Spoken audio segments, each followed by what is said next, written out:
Hi friend, मैं हूँ रविंद्र मीणा। यदि जिंदगी में कामयाबी चाहिए तो अपने रगों में जुनून भर दो। फिर मुश्किलें क्या औकात तेरी कि तुझे रोके।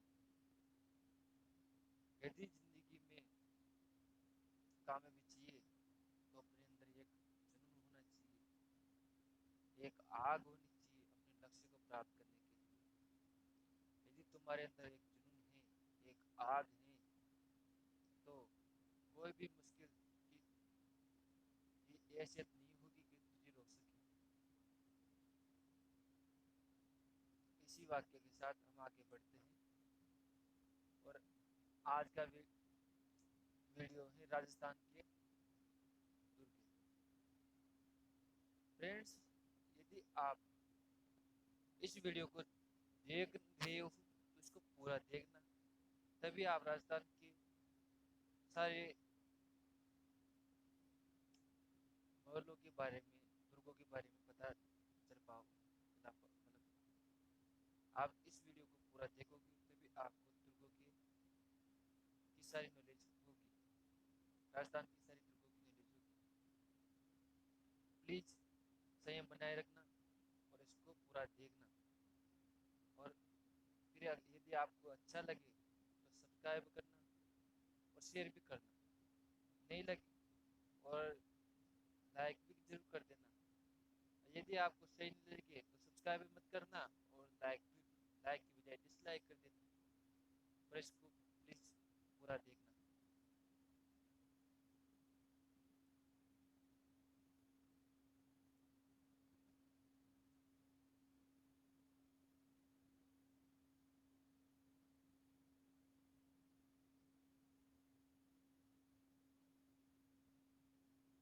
राजस्थान के राजस्थान के लगभग हर 10 मील के बाद एक दुर्ग स्थित था। कोटक की कौटिल्य ने राज्य के 7 अंक राजा अमात्य जनपद कोष मित्र दुर्ग सेना बताए।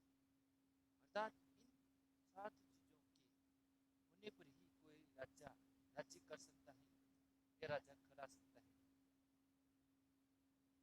दुर्ग के प्रकार शुक्र नीति के अनुसार 9 तरह के दुर्ग हैं।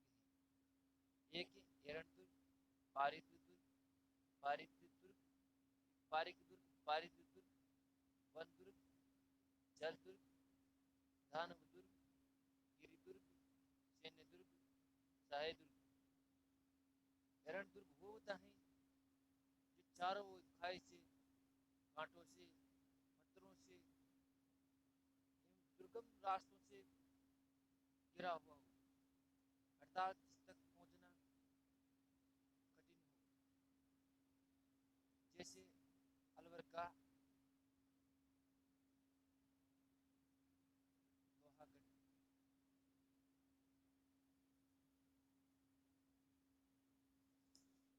पारित दुर्ग चारों ओर बड़ी खाई, ये भी लोहागढ़ दुर्ग इसका उदाहरण हो सकता है। और पारित दुर्ग चारों ओर बड़ी दीवारों का प्रकोटा हो। पारित दुर्ग का उदाहरण हमारा कुंभलगढ़ दुर्ग है जो राजसमंद जिले में स्थित है। वन दुर्ग गहरे वनों व कांटेदार झाड़ियों के बीच में हो, इसका उदाहरण है रणथंभौर दुर्ग। रणथंभौर एक वन दुर्ग है। जल दुर्ग चारों ओर विशाल जलराशि, जिस दुर्ग के चारों ओर विशाल जलराशि हो, अर्थात नदियों से घिरा हुआ हो, तालाब से घिरा हुआ हो, अर्थात जो दुर्ग चारों ओर से विशाल जलराशि से घिरा हो वो जल दुर्ग कहलाता है। इसका उदाहरण है गागरोन का दुर्ग, भैंसरोड दुर्ग किला, शेरगढ़ इत्यादि। दानव दानव दुर्ग चारों ओर रेतीली मिट्टी और मरुभूमि में बना दुर्ग है। उदाहरण दानव दुर्ग है जैसलमेर का दुर्ग। जैसलमेर का दुर्ग एक दानव दुर्ग की श्रेणी में आता है, क्योंकि उसके चारों ओर रेतीले रेती रेत है। वो रेतीले मरुस्थल में इस प्रकार लगता है कि जैसे रेत के सागर में कोई जहाज लंगर डाले खड़ा हुआ हो।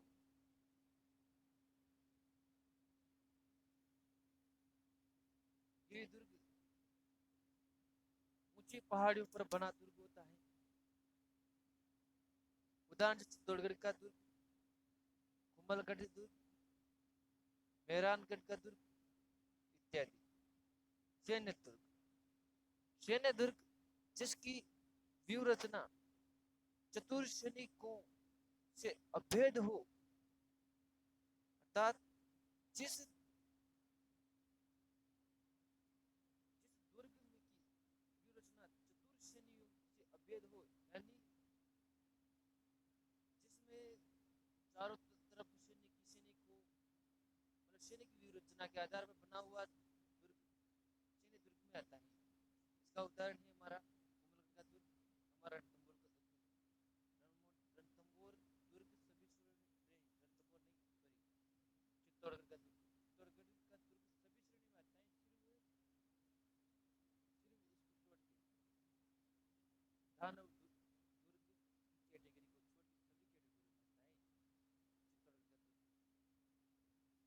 सहायक दुर्ग, सहायक दुर्ग होता है जो सूरवीर सदा एवं सदा अनुकूल रहने वाले भाई बंधु जैसे जिसमें रहते हो।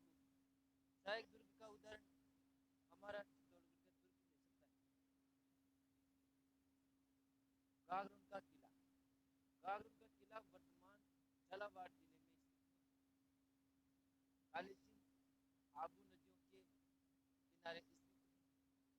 गागरोन का किला एक जल दुर्ग है जिसका निर्माण तोड़ परमार शासकों ने करवाया था, इसलिए इसे गागरोन दुर्ग को तोड़गढ़ भी कहते हैं।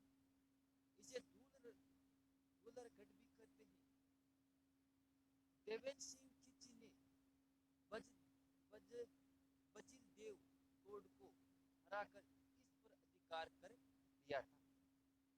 अर्थात गागरोन दुर्ग में देवेंद्र सिंह खिची ने बजिल देव तोड़ को हराकर इस पर अधिकार कर लिया था।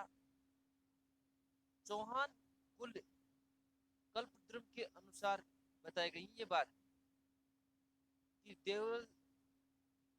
देवेंद्र सिंह खिची ने बजी देव तोड़ को हराकर इस दुर्ग पर अधिकार कर लिया। ठीक है। चैत्र सिंह, चैत्र सिंह 1803 में चैत्र सिंह के समय अलाउद्दीन ने आक्रमण किया था गागरोन दुर्ग में। उस समय संत अमीरुद्दीन चिश्ती चैत्र सिंह के समय गागरोन आए थे, इसके साथ अलाउद्दीन के साथ, ठीक है ना, जिन्हें हम मीठे साहब के नाम से जताएं, अर्थात संत हमीदुद्दीन की चिश्ती की दरगाहें यहाँ गागरोन में, जिसे मीठे शाह की दरगाह कहा जाता है। इनकी दरगाह गागरोन के किले में बनी हुई है।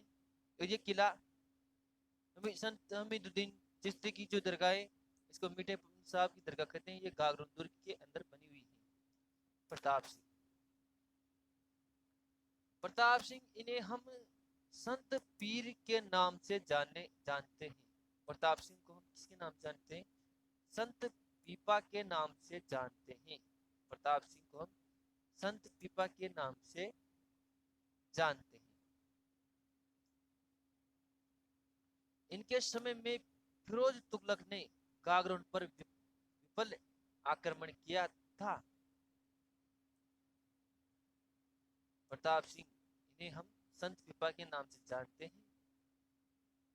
इनके समय में, प्रताप सिंह के समय में, संत पीपा के समय में फिरोज तुगलक ने गागरोन पर विफल आक्रमण किया था। अर्थात गागरोन पर संत पीपा के समय फिरोज तुगलक ने आक्रमण किया, परंतु इसको संत पीपा ने असफल कर दिया था। संत पीपा की छतरी गागरोन में बनी हुई है। गागरोन दुर्ग के अंदर इसकी छतरी बनी हुई है, संत विभाग बनी हुई है, संत हमीद चिश्ती की बनी हुई है, जिसे मीठे साहब दरगाह कहा जाता है। अचलदास अचलदास 1423 में 1423 ईस्वी में मालवा का सुल्तान ओसंग शाह गागरोन पर आक्रमण करता है। 1423 ईस्वी में मालवा का सुल्तान ओसंग शाह गागरोन पर आक्रमण करता है। इस समय गागरोन के किले का पहला साका होता है। अचलदास खिलजी अपने साथियों के साथ लड़ता हुआ मारा जाता है और लाला मेवाड़ी के नेतृत्व में जौहर किया गया। अचलदास खिलजी की अन्य रानी का नाम था उमा सांकला जांगलू और शिवदास गार्डन ने अलाउद्दीन अचलदास खिचड़ी वचनी का नामक ग्रंथ लिखा। अचलदास 1423 में ईस्वी में मालवा का सुल्तान होसंग शाह औरंग गागरोन पर आक्रमण करता है। इस समय गागरोन के किले का पहला साका होता है। कब होता है? अचल गागरोन के किले का पहला साका किसके समय होता है? तो अचलदास के समय होता है। कब होता है? 1423 में होता है। क्यों होता है? क्योंकि अचलदास की जी पर गागरोन का उसंग शाह आक्रमण कर देता है और जब साका तब किया जाता है जब जब अपना पक्ष दूसरे शत्रु सेना के सामने मुट्ठी पर रह जाए, मतलब हमें लगे कि हम हमारी हार पक्की है, उस समय साका किया जाता है। साका का अर्थात है कि अब तो मरना या मारना है। तो इस समय भी सुल्तान उसंग शाह की का बड़ा भारी रहा होगा और अचलदास का बड़ा मतलब नीचा रहा होगा। इस समय अचलदास लड़ता हुआ उसंग शाह से वीर गति को प्राप्त हो जाता है और इस समय लाला मेवाड़ी नाम से मेवाड़ का रहता लाला मेवाड़ी, इसने जोर का नेतृत्व किया था। जोहर का नेतृत्व मतलब ये सब जोहर में कैसे धारण कर लेते हैं और कूद पड़ते हैं कि तुम मारना मारना है और स्त्रियां साका करती हैं। अचलदास अचलदास की जोहर की करती है मतलब स्त्रियां, और जब साका और जोहर साथ में होता है ना, मतलब साका अचलदास की अनेक रानी का नाम था उमा सांकला जागलू। शिवदास गार्डन ने अचलदास की वचनी का नामक ग्रंथ लिखा। तो गागरोन में पहला साका किसके नेतृत्व में हुआ? तो लाला मेवाड़ी के नेतृत्व में हुआ। रानी किसके नेतृत्व में? उमा सांकला के नेतृत्व में जौहर हुआ। ठीक है ना?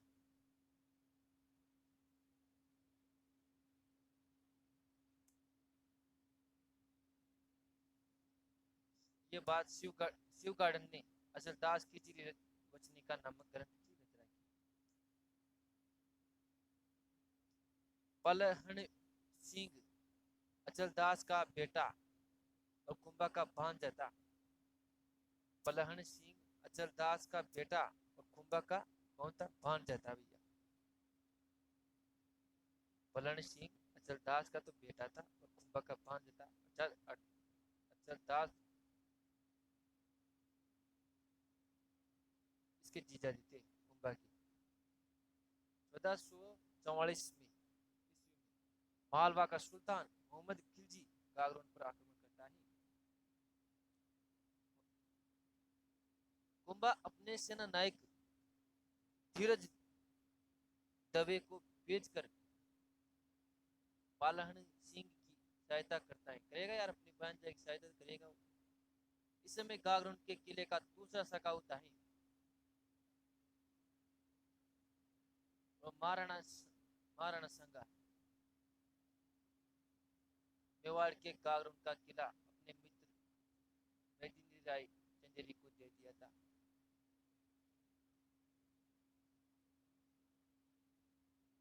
1567 से 1568 के समय आगमन के समय अकबर इस किले में ठहरता है और पेची इससे मुलाकात करता है, मतलब अकबर से मुलाकात करता है।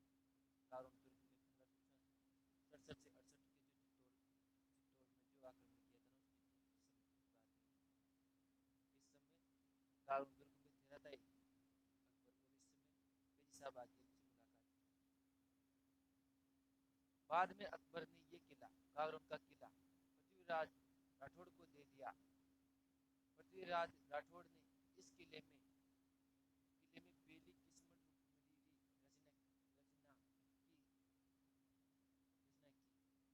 शाहजहां ने ये किला कोटा महाराजा माधो सिंह को दे दिया था।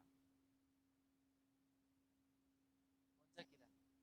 कारून का किला शाहजहां ने कोटा के महाराजा माधो सिंह को दे दिया था। कोटा की महाराजा दुर्जन ने कारून का किला मधुसूदन का मंदिर बनाया। कोटा की महाराजा दुर्जन ने कारून दुर्ग में मधुसूदन का मंदिर बनाया। जालिम सिंह झाला ने यहाँ जालिम कोटा का निर्माण करवाया। जालिम सिंह झाला ने कारून दुर्ग में ये कारून दुर्ग में जालिम प्रकोटे का निर्माण करवाया, मतलब चारों ओर कारून दुर्ग के चारों ओर प्रकोटे का निर्माण किसने कराया? जालिम सिंह ने कराया, झाला जालिम सिंह ने। औरंगजेब ने यहाँ बुलंद दरवाजे का निर्माण करवाया, और कारून दुर्ग में जो बुलंद दरवाजा है उसका निर्माण औरंगजेब ने करवाया। इस किले में एक जौहर कुंड, अंधेरी बावड़ी व यहाँ बंदियों को सजा दी जाती है। कारून दुर्ग में एक जौहर कुंड है जिसे अंधेरी बावड़ी कहते हैं, यहाँ बंदियों को सजा दी जाती है। कारून का किला बिना नींव के चट्टानों पर खड़ा है, मतलब नीचे कोई नींव नहीं है, डायरेक्ट जमीन पर खड़ा हुआ है, क्योंकि वहाँ पथरीला इलाका है। कोटा राज्य की टकसाल यहीं पर थी। टकसाल मतलब सिक्के बनते थे यहाँ, तो कोटा राज्य में जो सिक्के बनते थे वह कारून दुर्ग में बनते थे।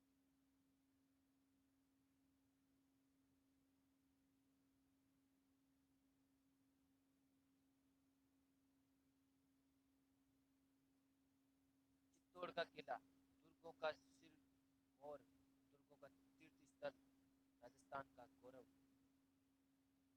वो गढ़ नीचे नीचो कीमत के ऊंचा जस कीर वाच, हर जाटे जोहर जठे, हर बांटे इतिहास।